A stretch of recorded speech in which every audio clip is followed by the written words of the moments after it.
إن الحمد لله نحمده ونستعينه ونستغفره ونعوذ بالله من شرور أنفسنا ومن سيئات أعمالنا من يهده الله فلا مضل له ومن يضلل فلا هادي له فأشهد أن لا إله إلا الله وأشهد أن محمدا عبده ورسوله أما بعد فإن خير الحديث كتاب الله وخير الهدي هدي محمد صلى الله عليه وسلم وشر الأمور محدثاتها وكل محدثة بدعة وكل بدعة ضلالة وكل ضلالة في النار فأعوذ بالله السميع العليم من الشيطان الرجيم من حمده ونفخه ونفسه بسم الله الرحمن الرحيم يا أيها الذين آمنوا اتقوا الله حق تقاته ولا تموتن إلا وأنتم مسلمون يا أيها الناس اتقوا ربكم الذي خلقكم من نفس واحدة وخلق منها زوجها وبث منهما رجالا كثيرا ونساء واتقوا الله الذي تساءلون به والأرحام إن الله كان عليكم رقيبا يا أيها الذين آمنوا اتقوا الله وقولوا قولا سديدا يصلح لكم أعمالكم ويغفر لكم ذنوبكم ومن يطع الله ورسوله فقد فاز فوزا عظيما وقد قال الله تبارك وتعالى في القرآن المجيد والفرقان الحميد فقل تعالوا ندعو أبناءنا وأبناءكم ونساءنا ونساءكم وأنفسنا وأنفسكم ثم نبتهل فنجعل لعنة الله على الكاذبين فقال النبي صلى الله عليه وسلم أيها الناس فإنما أنا بشر يوشك أن يأتي رسول ربي فأجيب وأنا تارك فيكم ثقلين أولهما كتاب الله فيه الهدى والنور فخذوا بكتاب الله واستمسكوا به او كما قال علیہ الصلوۃ والسلام۔ معزز سامعین، دوستوں، بزرگوں، بھائیوں اور بہنوں،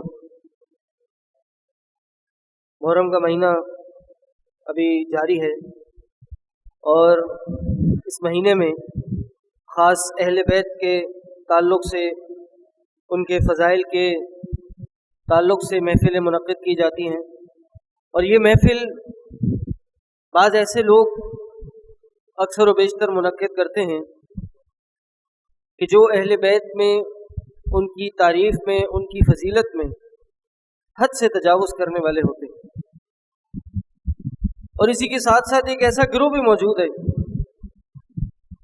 ایک طرف تو حد سے زیادہ ان کے فضائل اور مناقب بیان کرنے والے ہیں، اتنے زیادہ کہ ان کو بعض اہل بیت کو نبی علیہ السلام کا درجہ، بعض کو ان سے بھی اوپر، بعض کو اللہ تعالیٰ سے بھی اوپر کا درجہ دے دیا جاتا ہے، اہل بیت کو معصوم کا درجہ دیا جاتا ہے۔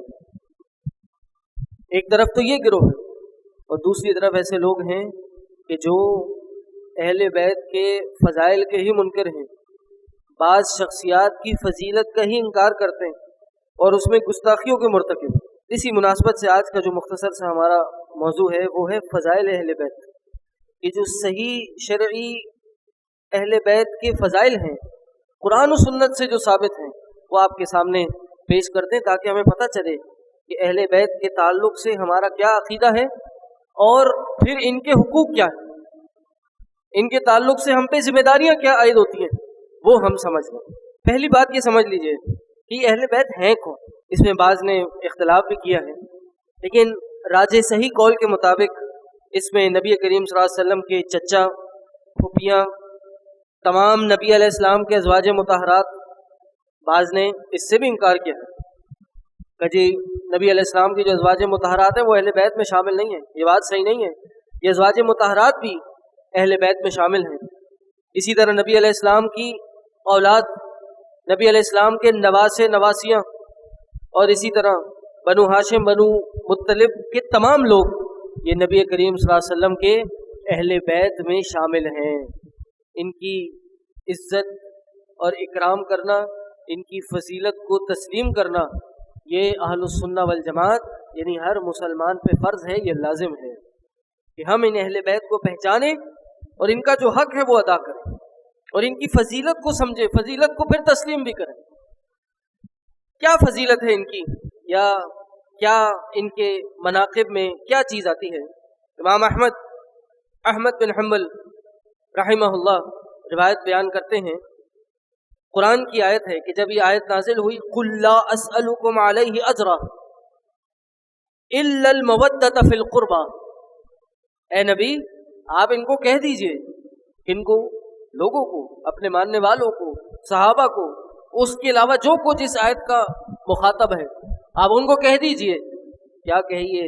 لا اسألکم علیہ اجرا، کہ میں جو یہ تمہیں دعوت و تبلیغ دے رہا ہوں، میں جو قرآن کی دعوت تم تک پہنچا رہا ہوں، لا اسألکم علیہ اجرا، میں اس پہ تم سے کسی اجرت کا طالب نہیں ہوں، میں اس کے عوض تم سے پیسوں کا، اجرت کا مطالبہ نہیں کرتا، سوائے الا المودۃ فی القربى، سوائے جس چیز کا میں تم سے سوال کرتا ہوں وہ میرے قرابت داروں سے مودت کا سوال کرتا ہوں۔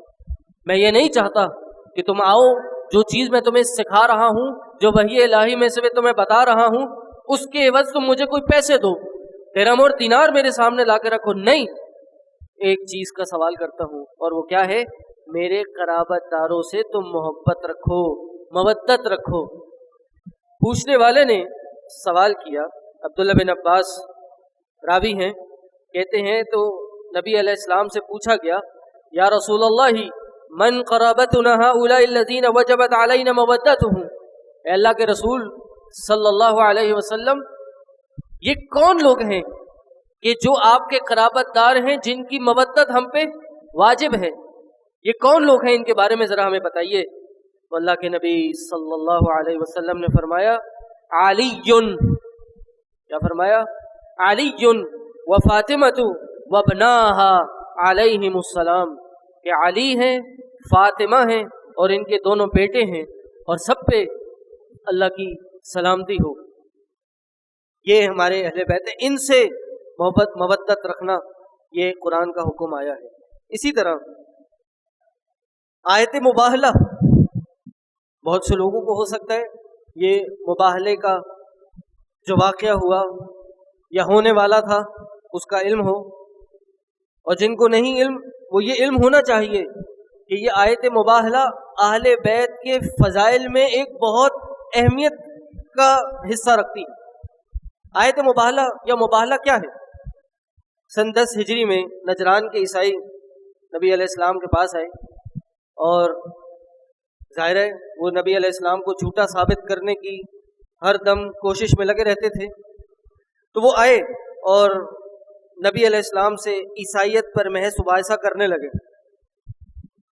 ابھی یہ بات چیت چل رہی تھی، آسمان سے وحی آ گئی، اور کیا وحی آئی؟ سورہ آل عمران آیت نمبر 61، فرمایا فَقُلْ تَعَالَوْا نَدْعُ أَبْنَاءَنَا وَأَبْنَاءَكُمْ۔ کیا مقصد؟ یہ بحث مباحثہ تو دلائل دینا دلائل لینا یہ ایک تو الگ معاملہ ہے، تم آؤ اے اللہ کے نبی، آپ ان کو کہیے قُلْ تَعَالَوْا، ایک کام یہ کرو، تم اپنے بچے ہمارے پاس لاؤ، اپنی عورتیں ہمارے پاس لاؤ، ابناءنا و ابناءکم، ہم اپنے بچے لاتے ہیں، ہم اپنی اولاد لاتے ہیں، تم اپنی اولاد لاؤ، ہم اپنی عورتیں لاتے ہیں، تم اپنی عورتیں لے کے آؤ، وانفسنا وانفسکم، خود بھی آتے ہیں، تم بھی خود آؤ، یعنی اب خود بھی آؤ، اپنے خاندان کو لے کے آؤ، پھر کیا ہو؟ ثم نبتہل، پھر ہم التجائیں کریں، اور کیا التجا کریں؟ فنجعل لعنت اللہ علی الکاذبین، ہم جھوٹوں پر اللہ کی لعنت کی دعا کرتے ہیں۔ یہ چھوڑو دلائل ولائل، اگر واقعی تم اپنے آپ کو سچا سمجھتے ہو لے آؤ اپنے گھر والوں کو. ہم بھی اپنے گھر والوں کو لاتے ہیں اور پھر جو شخص جھوٹا ہے اس پہ اللہ کی لعنت کرتے. یہ عیسائی تھے, یہ اہل کتاب تھے, اللہ کو تو ماننے والے تھے نا, یعنی اللہ کو خدا, اللہ کو معبود مانتے تھے, الہ مانتے تھے, لیکن ظاہر ہے اس میں شرک تھا, عقیدے میں, عبادت میں کمزوری تھی. مانتے تو تھے نا اللہ کو. تو انہوں نے کہا, نبی علیہ السلام نے کہا کہ تم آؤ اپنے خاندان والوں کو لے کے, ہم بھی لاتے ہیں اور بس جھوٹوں پر اللہ کی لعنت کی دعا کرتے ہیں, اور جس پر جو جھوٹا ہوا, جس کے لیے دعا ہوئی وہ سچ ثابت ہوئی, وہ اس کی زندگی میں سامنے ہی ہلاک ہو جائے گا. سعد بن وقاص کہتے ہیں, ان کی روایت میں ہے کہ جب یہ معاملہ ہوا تو دعا رسول اللہ صلی اللہ علیہ وسلم علی و فاطمۃ و حسنا و حسینا. نبی کریم صلی اللہ علیہ وسلم نے علی کو, فاطمہ کو, حسن کو, حسین کو بلایا کہ وہ اس کام میں ان کے ساتھ شریک ہو, اور کہا اللہم ہؤلاء اہلی, اللہ یہ میرے اہل ہیں. جب یہ عیسائیوں نے یہ معاملہ دیکھا گھبرا گئے, ڈر گئے. ظاہر ہے اوپری تو نبی علیہ السلام کو جھوٹا قرار دینے کی کوشش کرتے تھے, لیکن اندر ان کو پتا تھا کہ یہ نبی یا یہ شخص صادق و امین ہے. نبی علیہ السلام کا چہرہ پر نور چہرہ تھا, اس چہرے کو دیکھ کر لوگ مسلمان ہو جایا کرتے تھے. وہی عبداللہ بن سلام جو یہودی تھے, انہوں نے نبی علیہ السلام کے بارے میں کیا کچھ سنا تھا, لیکن جب مدینہ آئے نبی علیہ السلام کہتے ہیں میں نے نبی علیہ السلام کے چہرے کو دیکھا اور وہ دیکھ کے میں پہچان گیا کہ یہ چہرہ ایک جھوٹے کا چہرہ نہیں ہو سکتا تھا. یہ تو اللہ کے نبی صلی اللہ علیہ وسلم کے ان کا اپنا معاملہ ہے, تو ان کی بیٹی کا کیا معاملہ ہوگا, ان کے نواسوں کا کیا معاملہ ہوگا, علی جو ان کے چچا زاد بھتیجے بھائی تھے ان کا کیا معاملہ ہوگا. تو یہ نجران کے عیسائی کہنے لگے کہ اگر یہ سچا نبی ہوا تو اے عیسائیوں تم ہلاک ہو جاؤ گے, اور یہ جو چہرے نکل کے باہر آئے ہیں نا, یہ چہرے وہ حیثیت رکھتے ہیں کہ ان چہروں سے اگر اللہ کو دعا کی جائے, اللہ کو پکارا جائے, تو اللہ تو پہاڑوں کو ایک جگہ سے دوسری جگہ سیر کرتے چلا دے, تو تم اور میں کیا حیثیت رکھتے ہیں. تو انہوں نے اس مباہلے کا پروگرام کینسل کیا اور واپس ہو لیا. تو پتہ ہی چلتا ہے کہ اللہ کے نبی صلی اللہ علیہ وسلم نے اپنے اہل کو اس عظیم کام کے لیے پکارا, ان کو استعمال کیا اور ان کو یہ فضیلت بخشی, اور فرمایا ہم اہلی, یہ میرے اہل ہیں. اسی طرح اللہ کے نبی صلی اللہ علیہ وسلم نے آخری زندگی کے حصے میں اپنے اہل بیت کے حقوق ادا کرنے کی نصیحت کی تھی.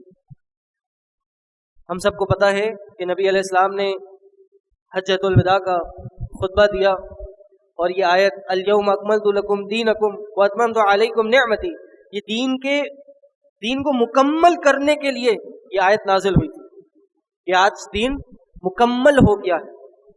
اس آیت کی بنیاد پر ہمارے اسلاف نے آنے والی تمام بدعات کا صرف اس آیت کی بنیاد پر رد کیا ہے. کہا کہ اب جو تم نئے نئے کام کر رہے ہو, نئے دین میں عبادتیں رائج کر کے فضیلتیں آگے پیش کر رہے ہو, کہا پھر یہ آیت کہاں جائے گی. الیوم اکملت لکم دینکم, آج کے دن میں نے دین مکمل کر دیا ہے تم پہ, تمہارے لیے اپنی نعمت کو تم پہ پورا کر دیا ہے. امام مالک کہتے ہیں کہ جو شخص دین میں کوئی بدعت کو ایجاد کرے, کوئی نیا کام جس کو عبادت کی غرض سے کرے, اور اس کو کہے یہ اچھا کام ہے, اور اس کو حسنہ, بدعت حسنہ قرار دے, فرآہ حسنہ, کہا کہ اس نے اللہ کے نبی صلی اللہ علیہ وسلم پر یہ الزام لگایا ہے, یہ بہتان لگایا ہے کہ نبی کریم صلی اللہ علیہ وسلم نے معاذ اللہ دین کی رسالت, دین کی دعوت ہم تک پہنچانے میں خیانت سے کام لیا تھا. کیوں؟ کیونکہ ایک ایسا عمل جو اچھا تھا, نبی علیہ السلام اس کو اچھا سمجھتے تھے اور وہ ہمیں نہیں بتایا. مطلب تم گویا اپنا یہ عمل کر کے یہ ثابت کرنا چاہ رہے ہو کہ یہ عمل اچھا تھا اور نبی علیہ السلام نے ہمیں نہیں بتایا.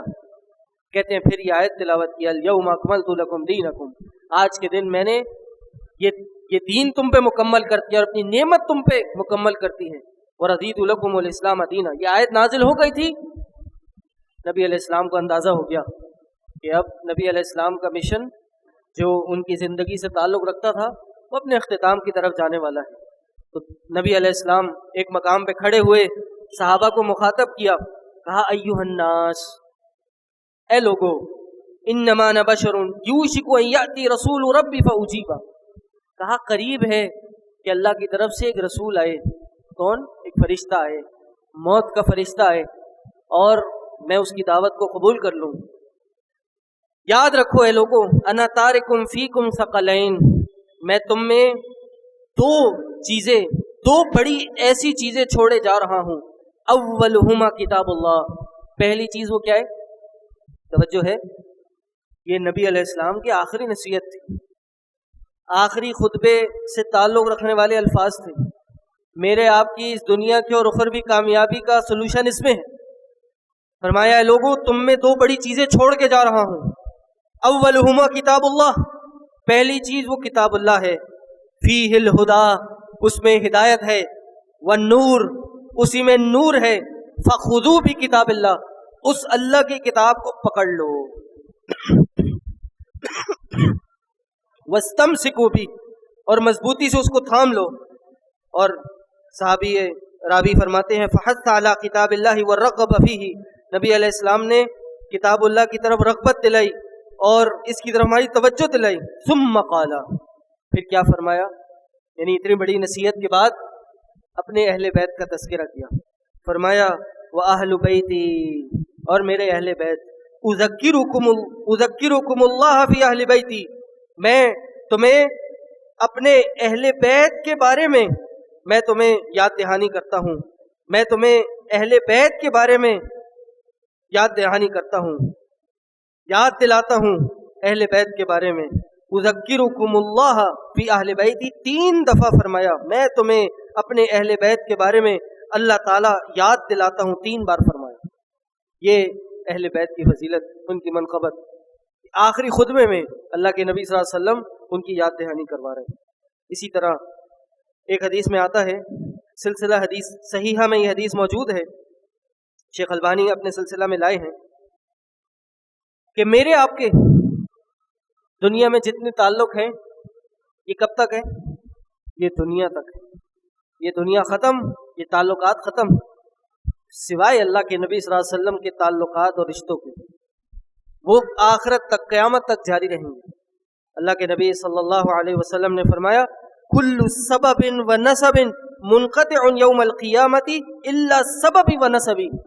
کہا ہر سبب, ہر نسب منقطع ہونے والا ہے, کوئی سبب کوئی نسب باقی نہیں رہے گا سوائے میرے سبب اور نسب کے. قرآن کی آیت ہے, اللہ تعالیٰ نے فرمایا سورہ مومنون آیت نمبر 101 میں فَإِذَا نُفِخَ فِي الصُّورِ فَلَا أَنْصَابَ بَيْنَهُمْ, کہ جس دن سور پھونک دیا جائے گا, جس دن قیامت کا جو سور ہے اس میں وہ سور پھونک دیا جائے گا, فَلَا أَنْصَابَ بَيْنَهُمْ, اس دن کوئی آپس کے رشتے نہیں رہیں گے, اور اس دن کوئی ایک دوسرے سے بات چیت نہیں کرے گا. لیکن رشتے سبب اور نسب اگر باقی رہیں گے تو وہ کس کے رہیں گے؟ اللہ کے رسول صلی اللہ علیہ وسلم. یہ نبی علیہ السلام کی کہ اہل بیت کی منقبت ان کے فضائل میں سے ہے. اسی طرح ایک حدیث میں فرمایا, یہ بھی سلسلہ حدیث میں موجود ہے, سلسلہ احادیث صحیحہ میں ابو سعید خدری رضی اللہ عنہ روایت کرتے ہیں کہ رسول اللہ صلی اللہ علیہ وسلم نے فرمایا اس ذات کی قسم جس کے ہاتھ میں میری جان ہے, اس ذات کی قسم جس کے ہاتھ میں میری جان ہے. کہا میرے اہل بیت سے کوئی بغض نہیں رکھتا, کوئی ایک بھی بغض نہیں رکھتا سوائے اس کے کہ اللہ تعالیٰ اس کو جہنم میں داخل کر دے. یعنی اہل بیت سے محبت کرنا واجب ہے, ان سے مودت کا ایک تعلق ہونا, دلی ایک محبت اور الفت کی کیفیت ہونا یہ واجب ہے. اور اس کا الٹ, اور یہ انسان کو جنت کی طرف لے کے جائے گا, اور اس کا الٹ جو کوئی بھی دل میں بغض رکھے گا نبی علیہ السلام کے اہل بیت کے لیے, نبی علیہ السلام نے فرمایا اللہ تعالیٰ اس کو جہنم میں داخل کر دے گا. تو یہ مناقب ہیں, مناقب اہل بیت ہیں. اب ہمارے پہ حق کیا نافذ ہوتا ہے, اب ان کے کیا حقوق ہیں جو ہم نے ادا کرنے ہیں, وہ سن لیجئے اور پھر آج کی بات کو ختم کرتے ہیں. سب سے پہلا کہ مال غنیمت میں ان کا 5واں حصہ ہے، یہ ان کی منقبت بھی ہے، حق بھی ہے اور منقبت بھی ہے۔ اب تو جہاد کا سلسلہ بہرحال عالمی طور پہ منقطع ہے، جہاں ہو رہا ہو اللہ مجاہدین کی نصرت کرے، لیکن جب بھی نبی علیہ السلام کے زمانے میں اور اس کے بعد جہاد ہوا اور اس کے نتیجے میں مال غنیمت آیا، تو مال غنیمت اللہ کے حکم کے مطابق 5واں حصہ خاص ہے اللہ اور اس کے رسول اور اللہ رسول کے جو رشتہ دار ہیں ان کے لیے۔ قرآن کی آیت ہے سورہ انفال کی کہ وَاعْلَمُوا أَنَّمَا غَنِمْتُم مِّن شَيْءٍ فَأَنَّ لِلَّهِ خُمُسَهُ وَلِلرَّسُولِ وَلِذِي الْقُرْبَى وَالْيَتَامَى وَالْمَسَاكِينِ وَابْنِ السَّبِيلِ، کہ جو بھی مال غنیمت جمع ہو، جنگ ہو، مال غنیمت جمع ہو گیا، چاہے جنگ کے بعد ہوا، مطلب مال غنیمت کیا ہوتا ہے؟ جنگ ہوتی ہے اور جنگ کے بعد جو مال ملتا ہے وہ مال غنیمت ہوتا ہے۔ اس میں 4 حصے کس کے ہیں؟ 4 حصے مجاہدین کے ہیں، وہ مجاہدین میں سب میں تقسیم کیے جائیں گے، لیکن 5واں حصہ وہ کس کا ہے؟ وہ اللہ رسول کا ہے، ولی ذل قربا، اور کس کا ہے؟ اللہ کے رسول کا اور رشتہ داروں کا، یتیموں کا، مسکینوں کا اور مسافروں کا۔ تو اگر یعنی ان کے حقوق میں سے ہے کہ ان کو یہ حصہ دیا جائے، اسی طرح ان سے محبت کی جائے۔ نبی علیہ السلام کی احادیث ہیں، اگرچہ ان احادیث میں تھوڑا ضعف ہے اور محدثین نے ان احادیث کو ضعیف قرار دیا ہے، لیکن کئی احادیث کو جمع کر کے مانن یہ حدیث صحیح ثابت ہو جاتی ہے، اور وہ کیا ہے؟ نبی علیہ السلام نے فرمایا احب اللہ، کیا کرو؟ تم اللہ سے محبت کرو، لما یغذوکم من نعمہ، کہا اس چیز کی بنیاد پر جو وہ نعمتیں تم پہ نوازتا ہے، جو نعمتیں تمہیں عطا کرتا ہے، تم اس کی بنیاد پہ اللہ سے محبت کرو، وَأَحِبُّونِي، اور مجھ سے محبت کرو اس بنیاد پہ جو تم اللہ سے محبت کرتے ہو۔ ہے نا قرآن کی آیت قُلْ إِن كُنتُمْ تُحِبُّونَ اللَّهَ فَاتَّبِعُونِي يُحْبِبْكُمُ اللَّهُ، اگر تم اللہ سے محبت کے دعوے دار ہو تو میری اتباع کرو، اللہ تم سے محبت کرے گا۔ یعنی اللہ سے محبت نبی علیہ السلام کی محبت کے متقاضی ہے، اور نبی علیہ السلام سے محبت ہوگی تو اللہ بھی محبت کرے گا۔ کہا کہ تم مجھ سے محبت کرو، کیا ہوگا؟ کس بنیاد پہ؟ وہ جو تم اللہ سے محبت کرتے ہو مجھ سے محبت کرو، اور پھر فرمایا وَأَحِبُّ أَهْلَ بَيْتِي، اور میرے اہل بیت سے محبت کرو، لِحُبِّي، جس وجہ سے تم مجھ سے محبت کرتے ہو میرے اہل بیت سے بھی محبت کرو۔ اس لیے ان سے محبت کرنا یہ ان کا حق ہے، اور یہ ایک ایمان کی اہل السنہ والجماعت کے عقیدے میں یہ چیز شامل ہے، اور بغض رکھنا یہ ایک گناہ ہے اور کبیرہ گناہ ہے، اور ایسا بغض رکھنا تو بعض اوقات انسان کو دار اسلام سے بھی خارج کر دیتا ہے۔ اور آخری حق جو الحمدللہ ہم ادا کرتے ہیں، کرتے رہتے ہیں، اور اب اور مزید انسان کو مزید جذبے سے، مزید عقیدت سے یہ ادا کرنا چاہیے، اور وہ کیا ہے؟ ان پہ درود و سلام بھیجیں۔ ہر نماز میں ہم تشہد میں کیا پڑھتے ہیں؟ اللہم صلی علی محمد وعلی آل محمد، اے اللہ تو درود و سلام بھیج، کس پر؟ محمد پر صلی اللہ علیہ وسلم، اور کس پر؟ وعلی آل محمد، اور آل محمد پر بھیج۔ یہ بھی ان کا حق ہے کہ ہم ان پہ درود و سلام بھیجیں۔ نماز میں تو ہم بھیجتے ہی ہیں، نماز کے علاوہ بھی پڑھیں، اور یہ درود و سلام خود نبی علیہ السلام کا سکھایا ہوا ہے۔ ایسے درود و سلام جو سنت سے ثابت نہ ہوں وہ ہمارے لیے پڑھنا جائز نہیں ہے۔ مارکیٹ میں بہت مختلف درود موجود ہیں، مختلف ناموں سے موجود ہیں، کتابیں ملیں گی آپ کو 8-8 10-10 طرح کے مختلف ناموں سے نئے نئے درود بنائے ہوئے ہیں۔ ان درودوں سے اعراض کیجیے، ان درود سے بچ جائیے۔ صحابی نے نبی علیہ السلام سے پوچھا کہ کعب بن اجرہ فرماتے ہیں کہ اللہ کے رسول صلی اللہ علیہ وسلم ہم آپ پہ درود و سلام بھیجنا تو جانتے ہیں کہ ہمیں بھیجنا ہے، لیکن کیسے بھیجنا ہے آپ ہمیں بتائیے۔ تو امام کائنات اللہ کے رسول صلی اللہ علیہ وسلم نے یہ درود و سلام سکھایا، کہا کہ یوں کہو اللہم صلی علی محمد وعلی آل محمد کما صلیت علی ابراہیم وعلی آل ابراہیم انک حمید مجید، اللہم بارک علی محمد وعلی آل محمد کما بارکت علی ابراہیم وعلی آل ابراہیم انک حمید مجید۔ تو نئے نئے درود کے طریقوں سے بھی بچنا چاہیے۔ اللہ سے دعا ہے اللہ تعالی ہمیں اہل بیت کی محبت، جس طرح ان سے محبت کرنے کا حق ہے، ان کی محبت کو ہمارے دلوں میں ڈال دے۔ اللہ تعالیٰ ان کی محبت کا جو ایک تقاضا ہے کہ ان کی پیروی کی جائے، ان کے نقش قدم پہ چلا جائے، اللہ ہمیں ان کے نقش قدم پہ چلنے کی توفیق عطا کر دے۔ جو قربانیاں، جو ہر لمحے کا ساتھ انہوں نے اللہ کے نبی صلی اللہ علیہ وسلم کا دیا، جو دین کی خدمت میں اپنا وقت لگایا، اللہ ہمیں بھی ان کے نقش قدم پر چل کر نبی علیہ السلام کا اور اس دین کی خدمت کرنے کی توفیق عطا کر دے۔ وآخر دعوانا ان الحمدللہ رب العالمین۔ سبحان ربک رب العزت عما یصفون وسلام علی المرسلین والحمد للہ رب العالمین۔